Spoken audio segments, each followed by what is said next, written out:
Morning all. As we're just logging on now, just people are just logging in. So if you can hear us, if you can just drop a message either in the chat room or on the question to say that you can hear us.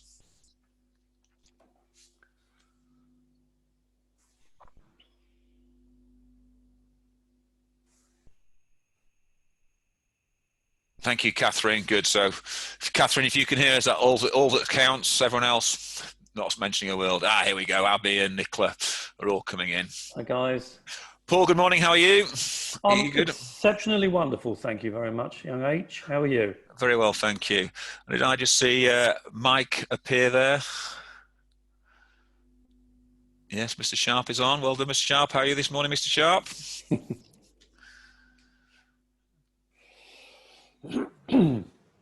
Fueled by copious amounts of caffeine at the moment. Caffeine, the devil's drink. I think there's worse, mate. Can't drink tea and coffee. It just hyperactive enough without Well, that you're stuff. a super athlete. Your body's a temple. I think mine's a skip. My mind runs at 1,000,000 miles an hour as it is every single day. Can you imagine what it'd be like sticking caffeine? No, I don't think I could work with you, to be honest. Well, there's an indictment for coffee, for not drinking coffee anyway. I can't live without coffee. We're just waiting for people to log in. It's the numbers are cropping up as we go. What we'll do, we'll start in about a minute's time. As always, if you've got any questions or you want to interject or put your point across, feel free to either drop a note in the chat room or drop something on the question and answer sheet, and we'll try open you up onto the webinar so we can sort of speak with you and you put your questions to us. Got quite an action-packed morning or action-packed hour. We'll try get them done within an hour, but it's always as well, you know, with Paul and I, we like to sort of cover every single aspect of every single conversation. So we'll try sort of push from there. So we're still sort of dripping in from there. So what I want to do is talk about really today is very simply, we've talked about why does it take a global crisis to provoke change? And having sort of gone through lots of different changes, when I remember sort of going from true analog Rolodex on desks to having a PC on our desk, and it was the most wonderful thing that you had the most smallest part of your desk ever available to you because the screen was so large and the monitors were so large. Then going into sort of Windows 95 as that sort of came out, then sort of the 2000s, the dot-com boom, etc., etc. And it's just moved on very much. So we want to have a sort of conversation about why we fear change and why we don't actually embrace change. And I think it's really important that we start to understand what it is that actually holds us back from making change, because change has now been forced upon us because of the coronavirus. And as we come out of this situation now and out of lockdown into a new way of working, we've been saying quite a lot on these webinars, if we leave the lockdown period with the same mindset that we went in, then we're going to be in real trouble. So what Paul and I want to do is a couple of minutes conversation about why we don't like change and why we fear change and what we could be doing about it. And then we'll start to push some questions in. And I say, if you want to join in, feel free to put your hand up and put your point across and we can see where we go.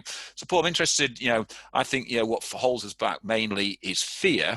And we've talked an awful lot sort of in the past about fear. Why do you think people fear change?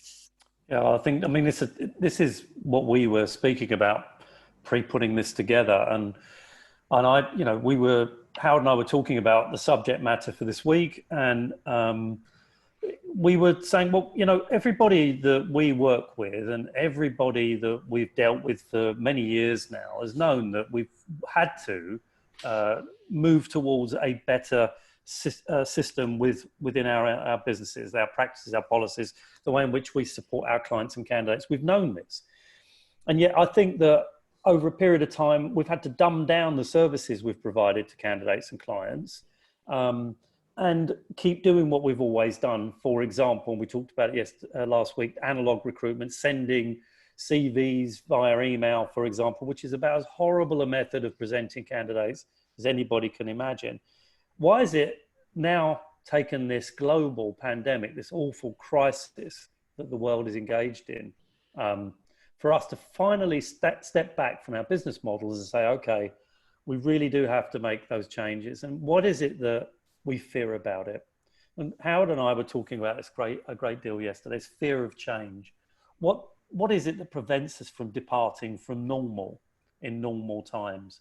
Is it potentially, and I think this is quite true, that we recognize the need for change, but we're so busy doing what we need to be doing just to keep our businesses moving forward, making money, that we don't find the time to make the changes. Is that it? Is that the reason that we know we're going to make the changes, that we cannot find the time to make the changes because we're engrossed in, if you like, the minutiae of running a business?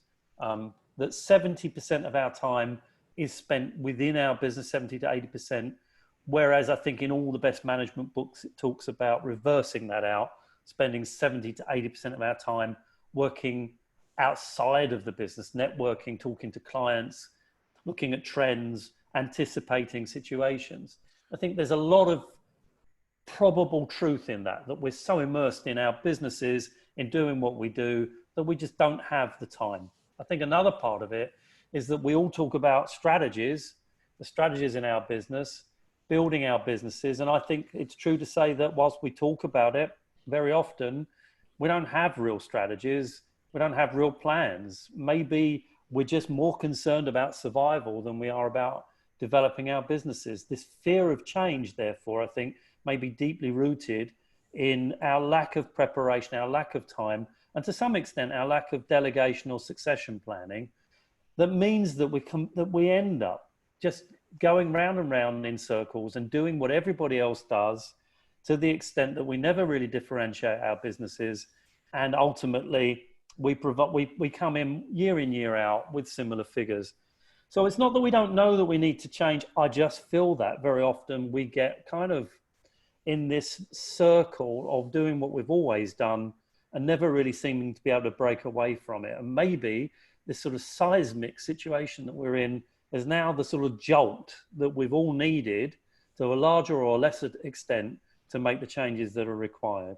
So I think it's slightly sort of along those lines, but certainly in clients that I speak to on a daily basis, and certainly the clients when we talk to, when we sort of talking about that first intro meeting, that first conversation we have about mentoring their business, the thing that I hear constantly is that, why are you doing that? And the comment is always, we've always done it that way. Yeah. And I think it's that fear of adopting new technology. And if you really sort of think and go back and sort of think about the technology that people are talking about now, Zoom, GoWebinar, Interview, Oddrow, etc., etc., these aren't new tools. These are tools that are extremely old. And people fear that change. We've always done it that way, because they don't really spend the time investing in upskilling their own knowledge to find out what's going on in the marketplace and what is actually happening on the marketplace. And you only have to sort of look at your children to understand that, you know, they are now hardly watching TV. Everything's watched on an iPhone. Everything's watched on, you know, a smartphone, etc., and they communicate in a very different way to us. So we've got to start to think about what our next generation is that are coming into the marketplace, of the type of people that we're going to be recruiting, but also the type of people that are actually going to be working for us. And so if you've got a really old analog style business, it's going to make it really hard for the new people coming into work to A, comprehend what you do, and B, you'll be outperformed by those people who've gone with technology and driven technology. So I think your comment about lack of strategy is absolutely right. But I also think that herd mentality of everyone doing the same as everybody else. And it's quite often I sit with clients and say, right, okay, let's look at what our competitors are doing. Let's look at what your competitors are doing and look at the direction that competitors are going. Let's stop, let's turn around and look in the opposite direction. If everyone's moving in one direction, there's a massive amount of money to be made going in the opposite direction, where people aren't as competitive and there's not as many people competing in there and looking what's going on. And that's what happens when new technology comes on board, that only one or two people go with that, and the herd mentality says keep with what we know rather than stepping out of that.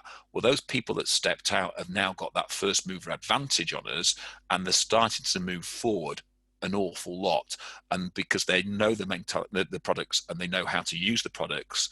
And so there's that fear of not standing out, there's the fear of mediocrity, and there's a fear of losing fees because you're changing the way you do recruitment, and the clients don't like that. But once they see the actual value and the purpose of what you're providing, then they do like that, and they actually pay more for it. So I think we've got to think in a bigger way than we are at the moment, and we've got to move ourselves with the times a lot quicker than we have been in the past. And I think the big side of that is the fear of losing staff competitors, because what we tend to do is we tend to sort of recruit in a very ad hoc way. And it was interesting, we were speaking to a lady yesterday, and she said she's probably the worst recruiter for her own business that there is, and they have a reasonable amount of turnover. But what we should be thinking about is when we start to make our business and we start to recruit for our people, is we should make it a hard place to get into and an even harder place to leave by the way that we treat people and work with people. And that doesn't happen. So we've got to think about how we can improve our businesses from the 3 C's, clients, candidates, and consultants experience, by bringing technology that's already in their life into the recruitment process. So Howard, I think, come back to some points you've made. I think most people, and we're all guilty of this, we end up working on the urgent issues as opposed to strategic issues. And that sounds odd, because obviously we all have to concentrate on these urgent issues on a daily basis. But, you know, if we fail to build people, develop our people, we fail to delegate to them, to give them the opportunity to succeed and to fail, then we can consign ourselves to constantly dealing with minutiae in our businesses, and we don't find the space and time to truly strategize, to develop our companies. And I think that, you know, when we work with businesses, typically SMEs, most people are in that space that they're so tied up with having, and understandably, and it's perfectly understandable, having to work at meeting break-even positions to try to get to a place where they can make a decent living, a good business, that they don't have the space and time to look beyond that point. I think what we've been forced into through this situation, we're all locked down at the moment, we're working from home. Every single one of us has had an opportunity to step back from our daily lives, both business and personal, and just ruminate on where we've got to. Is this what we want going forward? Is this the way we want to continue to conduct our lives from a business perspective, from a personal perspective? It's given us all a chance to reflect. Not that any of us wanted to be in this position, but there is some positivity to take from it, that we had this moment to sort of sit back and think hard. And from the conversations you and I are having with people, I think most people are coming around to a conclusion that they don't necessarily want to, when we go back to whatever normal looks like, they don't necessarily want to do it the way they were doing it business-wise prior to the crisis. They do want to make changes. They do want to make amendments. They've recognized for some period of time that change needs to be made. And this has been the break point that's given us all that chance to say, you know what, when we go back, we're going to start to make changes. We're going to provide better service to people. We're going to embrace technology. We're going to use this opportunity to learn from mistakes, and we're going to do it differently. And I think there is a small blessing, if you like, in what we're going through. It's not a big one. No one obviously would say this is a great moment in human history, but it's where we're at. But I think there's positives to take from it. And I think that this embracing change thing, I'm hoping, is something that a lot of us are going to really hold dear as we move forward. Because one thing I will say, and I don't mind being slightly provocative here, is that if we go into the new era with the view that we're going to conduct our business in precisely the same way that we did prior to this crisis, I think that's a big mistake. I think we have to make changes. Some businesses have to make a number of changes, some very few changes, but change for sure is what every business needs to be reviewing and dealing with as we move into the new world. I think we've got some questions, haven't we, Howard? Yeah, we have. But I think before we answer that question, because it's a great question, I think we can come to that. And I think, what we said last week was there is no check and with tech, new tech, but tech is going to get more and more mainstream in our recruitment process. So I think to help answer the question that Darren's asking, and we'll get him on the line to talk about that as well, is what we need to sort of understand is what do we need to do to embrace old technology, because there is some great old technology out there, some great old processes that shouldn't be discarded because they work. It's how do we improve them, and what new processes should we be putting in. So I'm interested to find, we've talked about this an awful lot, and I'm sure the people are interested in what our views of what old technology we should keep, or old processes that we should keep, and what new processes we should put in, and what difference that will make. So Howard, here's the oldest technology in the globe today: human beings, right? So the old technology we need to be keeping, and in fact developing further, is us. We're moving into an era where we have to develop a proper consultative service, not chucking CVs, but actually really being standout personalities, people that others trust. And that's built through, we'll talk about the technology, the sort of things we're using right now, so that we're going to use these platforms far, far more, but also, of course, back to what we've always wanted to do and what we always say to our clients: get out in front of clients, develop deep trust, deep relationships. So the old technology, the things we absolutely want to keep and develop further, is related to us as human beings. It's developing our emotional intelligence, developing trust with our customers.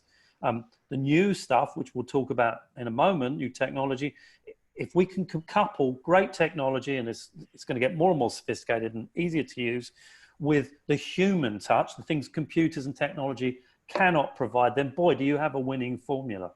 And then we'll talk about the kind of people that we're going to need in our businesses. We've already got lots of them, and the kind of people we want to bring in, they're going to help us to develop that combination, that beautiful combination of outstanding human touch with outstanding technology. That's where we need to go. So what you sorry, Howard. I was going to say, so what you're really saying there is that, and this is what I completely believe, is that recruiters have become automated or order takers from our clients, because everything comes through email.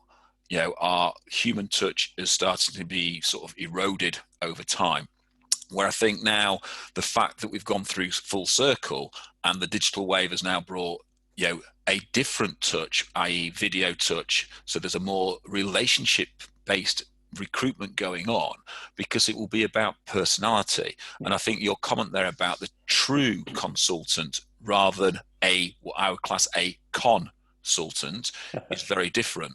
And to give you a very true story on that, and how we are perceived by the marketplace, myself and two guys went on a ski weekend, all in recruitment, all senior directors at Adecco, and we chose to have a weekend away by ourselves, just to sort of help strategize and things like that. So paid for it for ourselves and went away, and we're in a bar having a few beers, and there's a load of mid-20-year-olds bouncing around the bar, small bar, going absolutely nuts. And we just said, "Oh, guys, you seem to be having a really good time. What do you do?" And their answer was, "We're retcon." And I said, "You're what?" I said, "We're retcon." I said, "What on earth is a retcon?" "We're recruitment consultants." And the whole bar was just looking at these 10 or so lads, and there was two guys sort of in the corner, sort of a bit studious, and one of them walks over and says, "I'm really sorry, they work for us. We're on our office annual trip. I'm really sorry about it." And I said, "Oh, so retcon, you're at recruitment, what do you do?" "We're in this type of recruitment." And they said, "What do you do?" And we said, the three of us, "We're directors at Computer People." And they went, "Oh, so you are recruitment? He said, yeah, we're very much recruitment. I said, you're very different to everybody else in this room because you're not bouncing around, you're not doing the normal things. And it was very interesting that these lads then tried to talk to us, and they didn't believe us. They questioned everything we did. They then started to Google us on LinkedIn and found out that we were, and they went, oh my God. And the other owner of the business ushered them all out the room and said, I'm really sorry, we think we've embarrassed the marketplace, and ushered them out the room because they weren't being consultative. They weren't being that, because you've got to be consultative 24/7 when you're out there. Yes, you can have good fun, but when you're out with your work, you're representing work. And it was interesting that their owners realized that they weren't being true recruitment consultants. They were just being a general pain to everybody else in the marketplace. And I think we've got to change that, and we've got to change the way that we are perceived by the marketplace. And that word becoming a true consultant now becomes so paramount in the business to change the way that we are perceived, because I think you're right, the old school tools as human beings immersed with new technology will make recruitment a far more fluid and a far more buoyant place. So that means training and upskilling staff and embedding people. So Darren's question, I think, now becomes really important. So let me just try and get you online, Darren. I just got to try and find you, and then you can ask your question and work from there.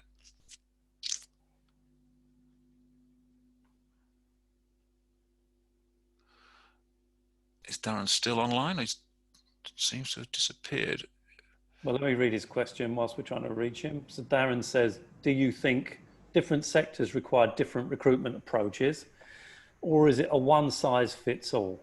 So let me try and answer that question. I do think that there are certain things that have to be consistent no matter what sector you're involved in. Recruitment is recruitment. I always say that to people, that if you learn to be a great recruiter, then you can transfer those skills into virtually any sector. It isn't a question of how, I've yet to meet a finance recruiter that's an accountant. So I think you can find the ability, develop your ability to be a great professional recruitment consultant, and you can transfer across to any other area. So I think that certain things are absolutely universal, but I would say that I think in different sectors, there are different approaches. I don't think it is a one size fits all. I work with a whole range of different recruitment companies around the UK and a variety of sectors, and there is unquestionably a sort of different style in different areas. So for example, if you're involved in placing lawyers, if you're in the legal sector, I think that your methodologies, to an extent, your approach is going to be different from working in, let's say, the IT sector. There is definitely going to be there are certain characteristics in each sector that will define the way in which you operate. But underneath that, the way in which you approach clients and candidates, the way in which you build and develop relationships, the methods that you utilize to take care of people, to support people throughout the process of working with your business, I think are entirely the same. I think that the standards are the same. I think the methods in which you look after human beings are the same. But I do think that there are different approaches in different sectors. But I could also say that would be true of how you operate with with companies of different sizes. I think there are different methods in that respect. And that's one of the reasons why I believe every element of recruitment is in itself unique. Every client is different by virtue of the fact that they are different people, different businesses. Every candidate, no matter how close their CV may resemble somebody else's CV, is a different person, a different human being. And I think that variety makes our industry so fascinating. I've always felt that to use a very bad phrase, but if you are bored of recruitment, you're bored of life. I always feel that there's so much that's different every day that you can never be bored doing this job. And I'd never felt bored in 40 odd years. Every day is very different. Every person you meet is very different. So I think the answer is that the platforms that support brilliant recruitment businesses are the same, regardless of the sector. But I think that there are variations dependent upon the sector in terms of how you handle and manage the clients and the candidates that you take care of. Which is very true. And I think Darren's just either he's turned to a telephone number or he's dropped off because I can't find him on the attendee list. But Kaz Sahel's asked a question as well, so let me just allow Kaz to speak. Can you hear us, Karen? Yeah, I think you can hear me. Can you hear me? We can indeed. We can indeed. Brilliant, thanks. Yeah, it was just, I guess obviously it's important to embrace change, and there'll be leaders out there thinking, yeah, I want to embrace change, but how do you think you can effectively assess and analyze your business and identify where change needs to take place and what changes need to take place? Because I think there's always a danger with change that you can almost be like a bull in a china shop and decide, I'm going to stop doing everything I do and I'm going to really do everything in a different way. I think the answer is, look, let's be clear, lots of businesses, and there may be, and I'd like to think that the people listening and involved today feel this way about their businesses, need minor change. We are not advocating radical change, because lots of things work perfectly well, in fact, extremely well. And so I don't think we're suggesting that, people just change for change's sake. That doesn't make any sense. We already do a great many things very well indeed. But I'll come back to an important point. You don't have to be 100% better than your competitor to be better. If you're 1% better in every area of your operation, you're better. So I think it's a question of understanding what does good really look like. So if you were considering your nemesis, if you're considering a competitor that was performing extremely well at the moment, what does that competitor look like in your mind's eye? What are they doing better than you're doing at the moment? If you can imagine that, that's your bar. That's where you need to be. So when you look across your business, how do you finesse what you're doing to make it the 1% minimum better than you're presently operating today? So I don't think it needs radical change, but I think a level of finessing your business in some cases is where you need to be at in many instances. I also think when you're looking at that, Karen, it's very simple, is that some of the old processes are very, very good, but there are new tinges to the old process. If you think, and let's take a classic example, if you take the Mini car and go back to the original Mini and look at the new Mini, shape-wise, not that much difference, but technology-wise, a huge amount of difference. They've kept the essence of that car and they've added everything to it. And recruitment is exactly the same. Is there some really good old parts of, recruitment that still need to remain the same, but then you need to add new technology. So I think what a lot of recruitment owners tend not to do is they keep an eye on the future, but then are scared of stepping into the future because they're scared of being or seen to be looking different from every other recruitment agency out there. And I think we've got to start looking at the future and saying, right, what can I start to bring in that will make me stand out from the crowd and give me a competitive edge? And so reviewing your business constantly is really important. And that's the difference between sort of working on the business and working in the business. A lot of agencies that we come across, the owners work in the business constantly, and therefore they can't see the wood for the trees. You've got to get outside and work on the business and really understand what the market is moving to, because that first mover advantage is huge when it's recruitment, and it gives you a massive opportunity to take lots of market share from your competitors just by understanding what the market is doing. Mike Sharp, does that answer your question, Kaz?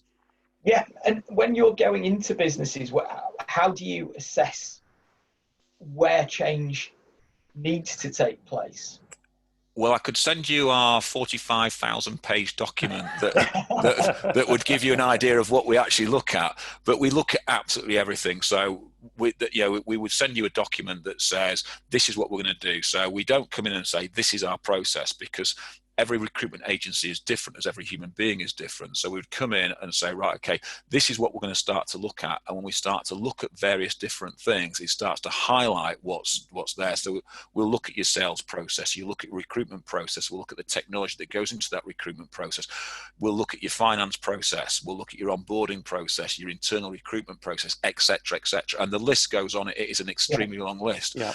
And what we find that as we start to talk about these things, you start to see where where the strengths are within that business, because that's the part that makes the company money, but you start to very quickly highlight the areas that are weak within that business, and that's either acting as an anchor, stopping them moving forward, or it's been a complete sinkhole and there's money draining out of that hole very, very quickly that needs to be blocked. So we look at all sorts of different things. So it's not just one size fits all. It is a very individual review of your business and how your business is working to make sure that we're not throwing out things that are really, really good and individual to that company, that we're capitalizing on that and make them stronger. But we're also then looking at what their weaknesses are within the business and how do they work around that weakness and turn that into a strength.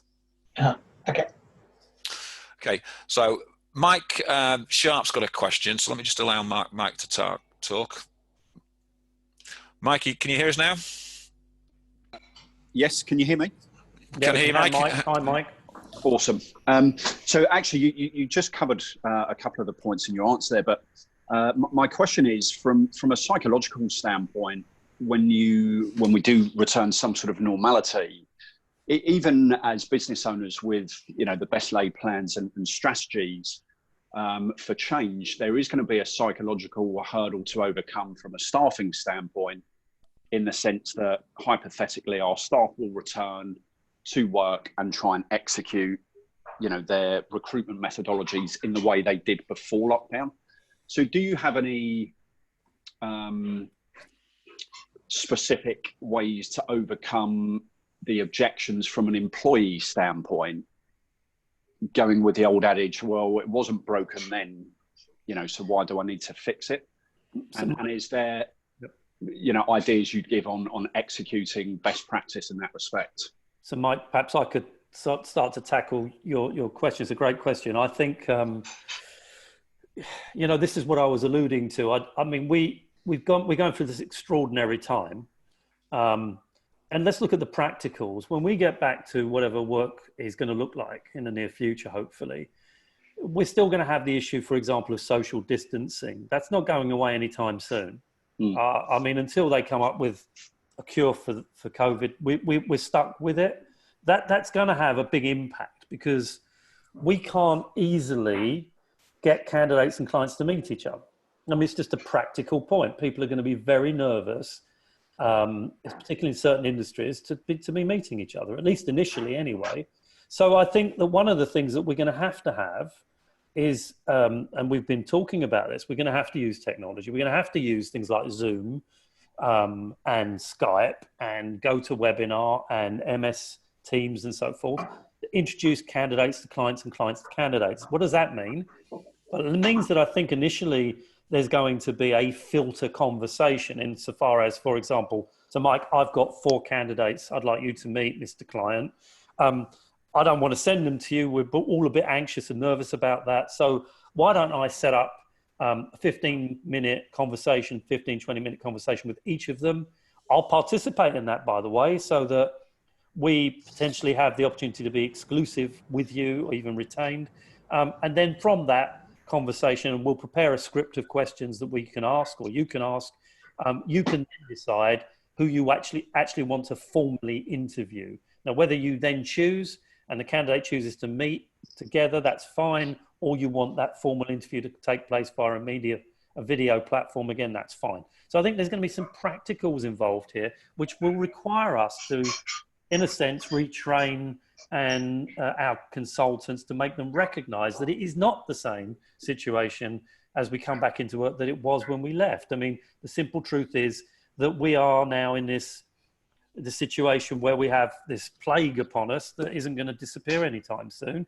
And therefore we have to look after the welfare of our candidates and clients. We have to use video platforms. So they don't really have an argument with that. They can't have an argument with that. But I would say that, and we've been saying this, as we come out of this, please God, the video methodologies that we're going to be using will become the norm. We're going to find that a lot of these platforms become our normal method of introducing people.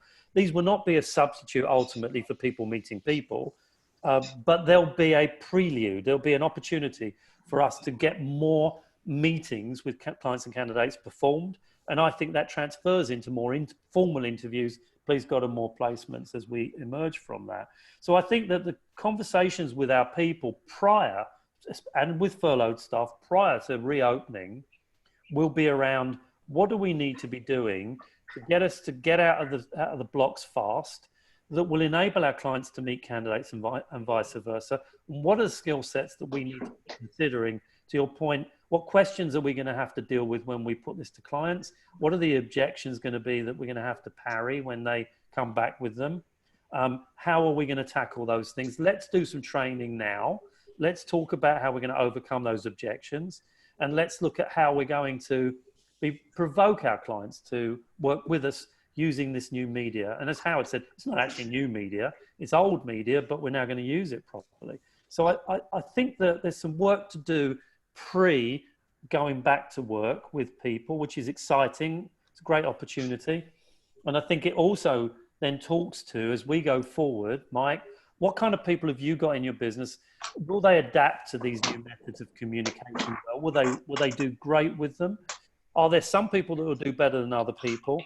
And as we recruit new people into our business, what type of characters are we looking for? What kind of attributes are they going to need to be successful in the new world of recruitment as we go forward?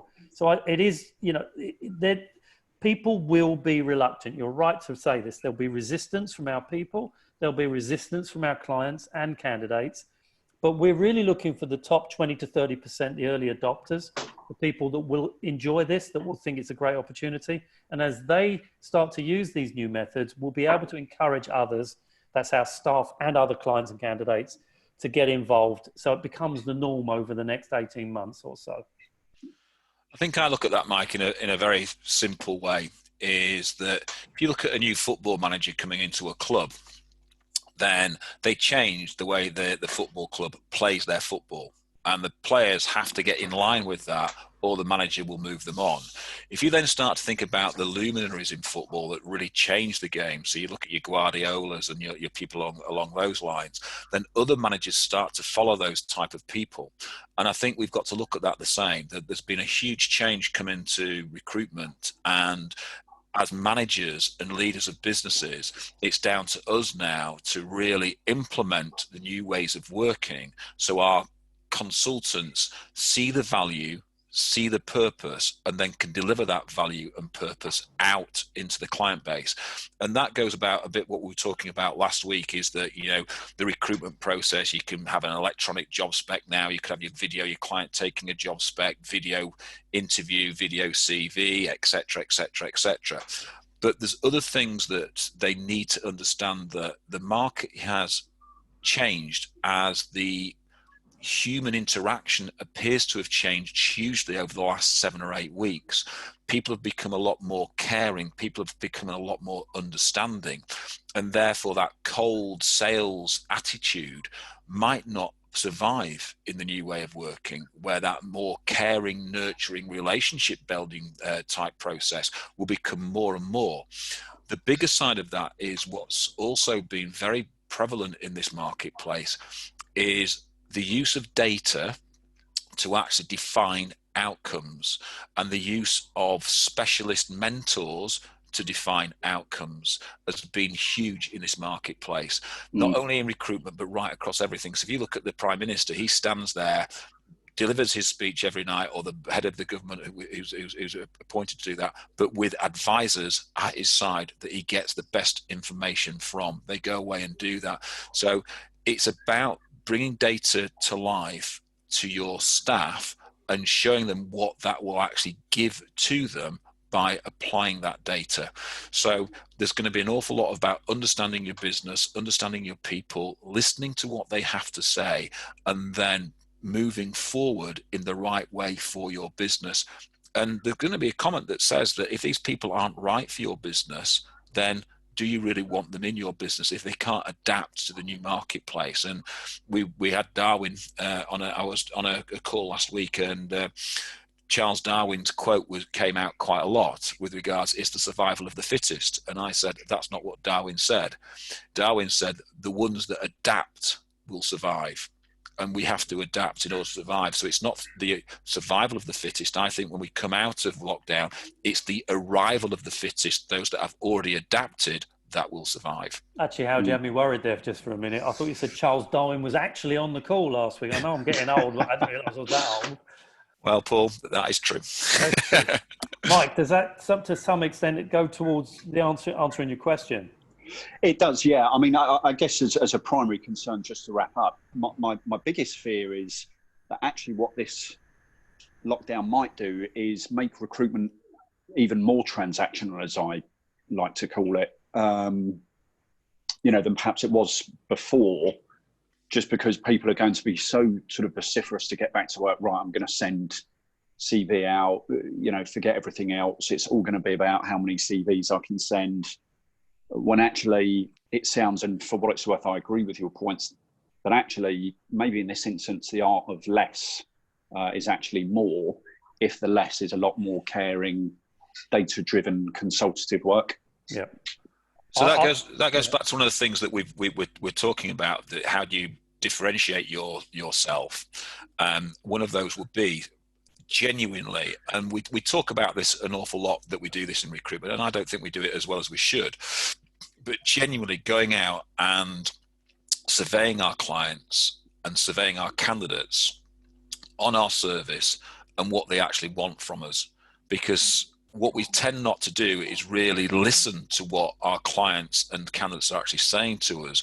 We tend to hear them, then ignore them and carry on doing the same thing as we've done consistently, rather than actually listening to what they actually truly want and then deliver what they truly want. So I think a lot of that will be about creating that type of differentiation where you truly are listening to what they say. So you become an actual influencer, because you're listening, you're hearing, and then you can suggest, and you become an influencer within the marketplace. So Mike, I think you make a really good point. I honestly, I think it's reasonable to suggest, as you did, that potentially people would just be chucking lots and lots of CVs out. That is the last thing I think that we want to be doing. I honestly feel that this is the opportunity to do the job we've always wanted to do, and that's to be proper consultants. If you look at what the definition of the word consultant means, it says in the Oxford English Dictionary, a consultant is a teacher.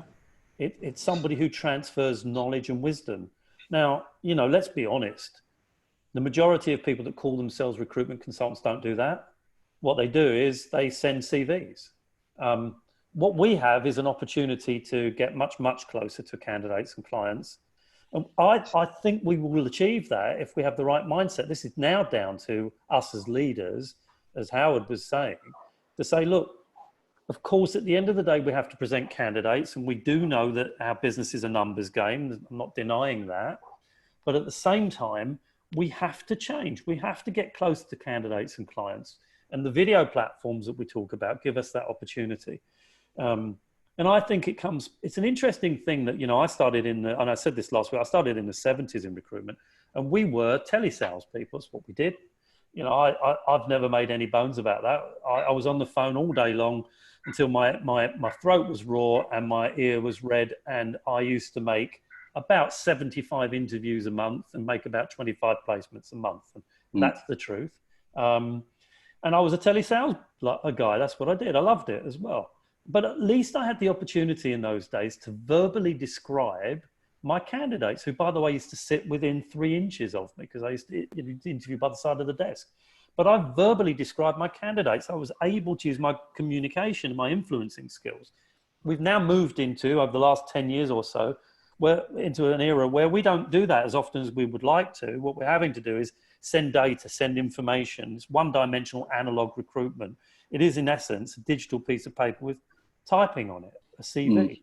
What we've now got is this brilliant opportunity to use video conferencing to connect people so that we've got a chance to really influence them, not just verbally, but also physically. I can see you, you can see me, you can see my candidate, they can see you.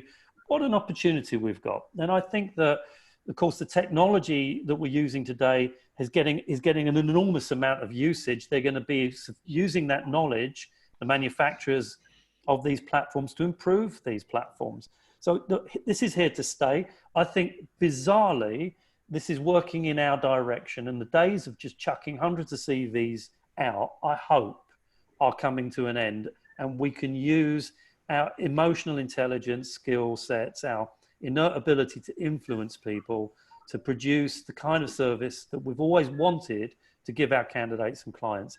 That's what this opportunity is going to provide to us. Thanks for your question, Mike. So to move on, one of the questions that we talked about asking was, what will staff of a successful recruitment agency actually look like once we start to come out of COVID-19? I kind of alluded to this, I think, just now with Mike. I think this will come as no surprise to the guys listening. We need people with high levels of emotional intelligence, as you called it, influencing skills, Howard. I think, and it's going to make us step back and think about this. Look, if we are going to be visible, highly visible to our clients and candidates, literally like we are right now, we need people that are comfortable in that situation. Now, you mentioned like a football team, managers and whatever. It is true to say, if you look at, say, a sports team, not everybody can score a goal. Some people have to be goalkeepers. So when you look at the skill sets in your business, you're going to be looking at, as you already do, I'm sure, complementary skills. You'll have some people who will be talking to clients and candidates, will be very front of in the business. They'll be fronting the business. There'll be relationship developers, if you like. There'll be other people who'll be great, as we already have, at resourcing, and some people who do a great job at researching. So we won't be going in the direction of so-called 360-degree recruiters.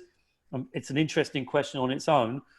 Were we already moving away from that 360-degree utopia, which everybody looks for in consultants, but the reality is very few people have? And are we now going to be in a position where we finally accept that 360-degree recruiters hardly exist, and what we actually need to do is use the strengths of our consultants and apply those strengths, so we've got, in essence, square pegs in square holes. So I think we're going to be looking very hard at the qualities that our people have, identifying where we can best use those strengths, and as we go forward, looking at the new era, recruiting people that I think are highly comfortable with technology, highly comfortable exercising their emotional intelligence, their influencing skills, and we're going to be building our businesses around those kind of personalities. It's a really interesting thing, because I've always said you should always build a business around the key strengths within your business. And for a long time, I believe that 360 is dying, dead, and we need to sort of change the way that we look at that.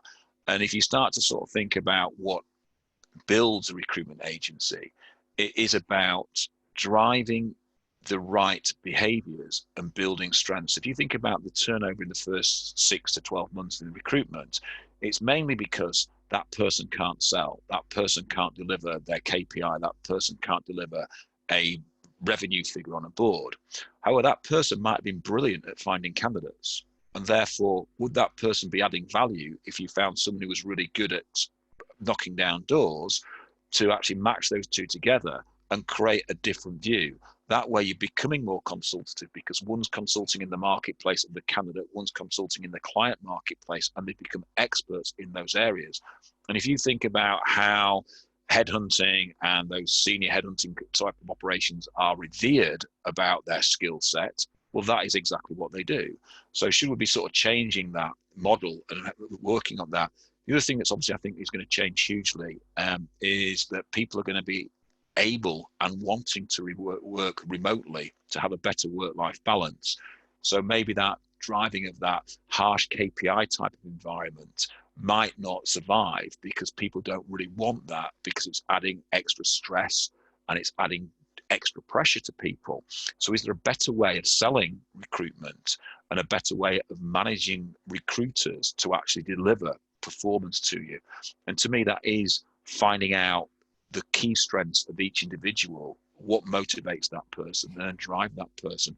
So I don't think there's going to be a huge change, but I think there's going to be a change in what type of people we look for in our business and the type of people that we deliver. And if I start to go look at the agencies that I'm working for that make huge placements, lots of placements on a regular basis, and they control their marketplace, they have very few 360 recruiters in there. They have salespeople and they have delivery people, and they work in that fashion, but they work in a very collaborative environment where it's not about the business and it's not about individual earning. It is about the team collaborative environment and paying that. So I think it's a very, very sort of different way to start to look at recruitment as the time and tradition of recruitment. So I think we've got to start to balance that out now and think about that. So Howard, we've got Fiona Fee Wilson on here. Can we get Fiona to talk? She's an old friend of mine. We used to work together in Adecco. She's making a couple of very good points on the questions. Fee, are you there? Can we get Fee to talk? Yeah, she should be on now. Hey, Fee. Hi, Paul. How are you? Hi, Fee. How are you? I am super well. Thank you for asking. Excellent in this mad news. time. Yes. So tell us about, you've raised some great questions here. I'm sure the guys, everyone can see them. Do you want to just run through them? Well, I think, like, firstly, the points that you're making really resonate with me as someone who has come out of, as you know, Paul, sort of 11 years ago from that sort of very big corporate setting. And what I wanted to do is build a business that is more agile, and also where I, as a business leader, could enjoy more productivity, because I fundamentally 10, 11 years ago didn't really believe in the success anymore of the 360 model. I think there are a minority of people who can deliver as a 360 consultant, but when you actually get under the sort of the skin, or I suppose the brain of individuals, psychometrically, people, just as the points to which you've both been making, are just entirely different. So in our business, we have over sort of 10 years really sort of taken some learning from the very big sort of search agencies and split out those different functions, alongside also creating the drivers of people being rewarded far more on a business basis as opposed to an individual basis. And what we found is that generally speaking, there are those who are suited to the research, and psychometry actually exhibits stress on quite an extreme level if they're being put into interactive roles, and vice versa. If you ask a client-facing individual to continually do, as the majority of their role, research, they again would exhibit stress and also major dissatisfaction and lack of fulfillment. So those points that you've made absolutely resonate, you know, with me, with us. And I think alongside video, sometimes a middle ground, because I think video still intimidates a lot of us. We're not necessarily, bizarrely, can be quite comfortable on virtual meetings, which again, because I set it up from my own front room, as it were, I was an early adopter of video just from an efficiency perspective. But I think not everyone can make that leap, and for us, like, a middle step is just doing audio recording. So for example, for business contingency, we've used audio which works on both Mac or Windows to record briefings, for example. So when you come off a sort of off a briefing meeting, be that virtual, be that face-to-face in old times, from a client, that's put into a file, which is typically sort of 5 minutes to get to the real nub. And that helps from a contingency perspective, but also the researchers have really fed back university that they just love hearing that briefing, of course, on a verbal basis in someone's voice rather than it being dry. And I think one of the ways in which we could potentially present candidates, just being stimulated by what Howard was saying, is we could, for example, rather than sort of sending CVs over, which I absolutely preach is analog, why not do a middle ground where we start doing mini audio recordings, just going back, Paul, to what you were saying before, where you can actually still communicate about, and that person can hear your voice to use the influencing. So I think we're guilty as well, that when we present candidates, bizarrely, often we're then enforced into an analog relation, back into an analog, not even a relationship, an analog service, because people don't really want to often spend the time anymore to go through that. Can I jump in there, Paul, on that one? Okay, so I've been looking at this for quite some time, Fee, on things that you can do. And I think, not only taking an audio of your client presenting your job specification, which is good for your internal staff, but if you've got a client that is very, very good at video, having that put in a Dropbox somewhere and a video of the client giving the job specification out and allowing a candidate to see that certainly pulls the candidate far more into the recruitment process. I think, but I also think, sorry, go on.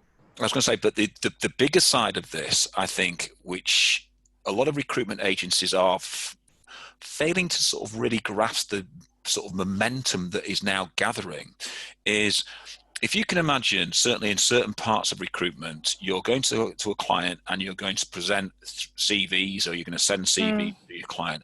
You want to expedite that recruitment process. So why aren't we talking to our candidates and saying, I am going to be presenting to my client your CV at 4 o'clock. And if the client wishes to, we will get the client to interview you instantly over the video for 20 minutes. Because you can do that now through your desk, through your video technology. You could do that by going to your client and sitting in front of your client and opening up using their Wi-Fi, their internet, etc., and have that connection. And if you've schooled your candidate in video interviewing, and I think that's going to be the big change. We're going to have to school our candidates very harshly, and that I use that word wisely, harshly, to present themselves well, because how many candidates will come over really well, but something untoward in the video or makeup will make the client not want to work with them. So we've got to school them harshly to make sure that they present themselves extremely well. Makes a real big game changer. If you have that candidate that says, right, well, why don't we speak to this candidate now, Mr. Client, because he's available right now to speak to. Let's have a 20-minute conversation with him and see what you think. You're getting a far better insight into your client because you can see the client asking questions. Your candidate's getting instant gratification because you're presenting a CV and an interview almost at the same time. If it's been rejected, you can go back and reject the candidate and say, I'm really sorry, the client didn't want to interview you. But all of a sudden, that increases our level of service. And I think it's all about the level of service that we provide. The differentiator now is all service, because technology, everyone has that now. Yeah, I mean, I'll just pick up your point, Fee, and I think that this point about 360-degree recruiters is such an interesting one, because our industry has been, I mean, I've been involved for 43 years, as I think people know, and I think that we've been obsessed all these years with finding people that can do everything. They can interview candidates thoroughly, they can take brilliant job briefs, they can do resourcing, they can go and meet clients, they can interview candidates thoroughly, they can win new business, they can seal deals, they can negotiate fees and blah, blah, blah, blah, blah. And the reality is that even when I think back to my early years when I was a youngster starting out, really, were there that many 360-degree recruiters? How many people made the grade? I would suggest even then, 2 or 3 out of 10 was about as good as it got. And I don't think it's no different today than it was then. And yet we still pursue this person, this kind of mythical individual that's going to come in and can do everything. I mean, there are naturally a few of us that I think are actually 360-degree recruiters. But given the fact that we need more than just 2 or 3 people in our businesses, just trying to find people that can demonstrate all those skills is just daft. The truth is that if Henry Ford had built his car factory on the premise that every single man in that factory was going to build a car a day, I mean, clearly we wouldn't have a modern automotive industry. The fact is that people do different things, and we put people into positions using their best strengths to ultimately produce an outstanding service. And I think your point's entirely valid, and I believe the current situation we're in shines a light on the fact that we've been going about, in the main, recruiting people with the wrong views. It's time to break down what we need and start to enhance the service we give. So, for example, onboarding. How often do recruitment businesses get involved in true onboarding? Very few, I would suggest. Well, we do a great job up to selling our candidates in. We place people in jobs. The moment they start in their companies, how many recruitment businesses remain involved with that candidate whilst they settle into their new role. Very, very few, and yet we're perfectly qualified to be able to do that. There's a whole range of things that we should be doing as we look into the new world of work that we aren't really doing at the moment, that we are absolutely qualified to perform, which will provide our clients with an enhanced level of service. And I think that comes down to this very simple point, that we find people that are able to use their strengths in areas that make a difference to our business, and stop looking for people that can do absolutely everything, because the truth is they don't exist. I think the bigger picture on that is not only we're doing that for our clients, but we should be doing that for ourselves. And it's interesting when you sit with recruitment owners and you say, right, can you tell me where your weakness is within your business? They never identify a weakness. What they identify is a person. They identify that person's not hitting his target, that person's not hitting his target. And when you start to sort of then boil down into the data, you suddenly find, well, actually your CV to interview ratio is poor, or your number of candidates that you've got on your system isn't particularly great compared to the market that you're working in, etc.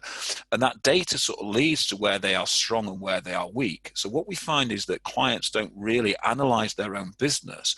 And then when they go to recruit, what they do is they go out, I want a generic recruitment consultant, and they recruit the generic recruitment consultant and then drive that 360 process in.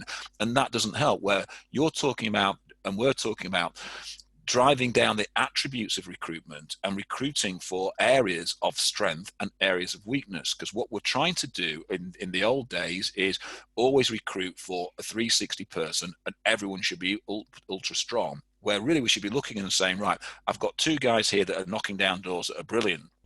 I haven't got enough people finding candidates to fill those jobs. We're still only filling 2 out of 10 jobs on average across the marketplace.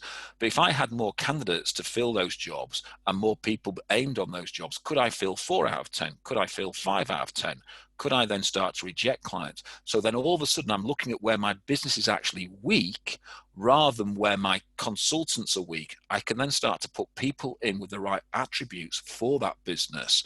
And therefore I'm creating strength all across the business. And as your comment said there, if that person is really happy knocking down doors but hates finding candidates, he's going to be far happier. If that person there is far better at finding candidates but doesn't like knocking down doors, they're going to be far happier, and therefore their productivity massively increases and your results improve as well at the same time. So I think it's important that we now start to really analyze our business with regards to strengths and weaknesses of the recruitment process and then recruit accordingly. And to me, that's what a modern recruitment agency will start to look like, is that they are filling where they are weak with strengths and capitalizing on their strengths. They are not just trying to put people into square pegs into round holes, which we know doesn't simply work. So Howard, we're down to the last few minutes, unfortunately. I think we're in the last 5 minutes. I just wanted to raise a quick point about what we've been saying. And thanks to everybody that's contributed. It's lovely to speak to you, especially some old pals. So nice to speak to you guys. What we're really saying here is very straightforward. We need to embrace technology, the stuff that makes a difference. And I think that we haven't said it, but I'm going to make this statement, and it's an obvious one, really. When you start looking at what your new model should look like, and Howard, you alluded to this point, we need to be talking to clients and candidates in far more depth, focus groups, meetings, to understand where the gaps are. We need to imagine what our so-called perfect business model looks like, what our competitor looks like in terms of that nemesis. What do they do that we don't do as well? And how do we improve our business? But importantly, we need to focus on, and this is very straightforward, placing our clients and candidates in the center of our thinking. What can we give to them tomorrow that we didn't give to them yesterday that's going to make a difference, that's going to improve the experience of working with us, that's going to enhance the recruitment process, that's going to make it easier and better for them to make the right choices when it comes to hiring staff, that's going to help them support those people as they enter their companies? How do we provide that service that delights our clients and our candidates far more than it has in the past? And if we keep that in our minds, what's great for our clients, what's great for our candidates, we will arrive at the right decisions and we'll embrace the right technologies and we will use the right skill sets in our business. And it's that's the guiding light in relation to how we deal with the objections that our staff may have for us as we go forward, as Mike was alluding to. In the end, if it's right for our clients and it's right for our candidates, it's right for our business. And either our people come along, and the vast majority will, because they will accept that's the right way to go, or they don't. And if they don't, that's fine. Because the one thing that you cannot tolerate in any business is mediocrity. Every business that works in recruitment needs to have one focus in their heads, and that is to provide an unbelievably good service for clients and candidates, regardless of the effort that it takes on our part. And to some extent, that means we have to push the envelope a bit and start to do things differently. My final point is involve your people in the innovations, get them to suggest ideas, get them involved in how we recreate and repolish our business models. I think Abby has put a comment on here. Thanks both. I feel like you've gone into my brain and pulled out my thoughts. And I think when I speak to a lot of recruitment business owners, that is exactly right. I don't think there is much that people don't already know. I think it's having that application and that ability to actually implement those things and having the commitment to drive that. And that goes back to the individual comments that we said right at the beginning of this webinar, that people tend to work on what is urgent because jobs come in and that becomes urgent, rather than what is strategically correct for the business to make the business grow. Yep. And when you change your mindset from what's urgent to what's strategically correct for the business, then you'll find your business grows far quicker and far better than it has before, than rather than just focusing on what is urgent, because what you'll find, most of the things that are urgent aren't truly urgent when you genuinely look at it. So it's been a very interesting webinar. Anyone else got any questions or any things that you'd like to well done, Catherine. Secret Success is do it now. Do it now. Absolutely correct. And it is do it now. And as I said, if anyone's got any questions, feel free to ask them now. If not, thank you very much. It's been another great webinar. We're on again tomorrow with a training webinar for all your consultants. So feel free to look out for the adverts going out on LinkedIn, and feel free to book as many as you want on there, whether they're furloughed or not. And we look forward to seeing you again next Tuesday, when we'll have another topic for us to discuss.